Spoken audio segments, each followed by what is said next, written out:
2, if we start, is what we call equity, or rather accredited investor crowdfunding.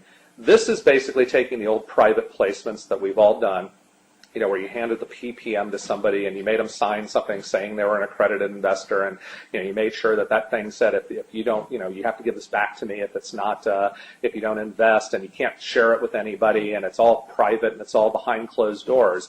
That whole process was taken by Title II, accredited investor crowdfunding, and taken public, to where now you can go online and do the exact same thing. You can offer private placements to accredited investors only, but do it online. They can see a video, they can read about the company, they can interact with the company, they can read all of the documents, the PPM and everything else online, and they can actually push a button and invest online, which was never allowed. And most importantly, the one part of Title II that was phenomenally game-changing for securities lawyers everywhere and for anyone trying to raise money through this method is the SEC and Congress said, okay, we've had these laws for 80 years that say you cannot, I love the term, generally solicit. That's the term that's used in the law. That basically means advertise.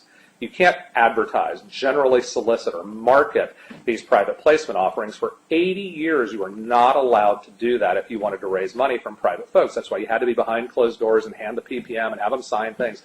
All of that's gone now. If you do this online, if you use Title II of the JOBS Act, you're allowed to do all of that publicly online, only to accredited investors still, but you're also allowed to advertise it. So you can take out an ad, you can put it on Facebook, you can send it around however you'd like to. But the fact that you're allowed to generally solicit is a phenomenal change in the law that you'll see as we get into the other laws applies not only to this law, but also to Regulation CF and Regulation A.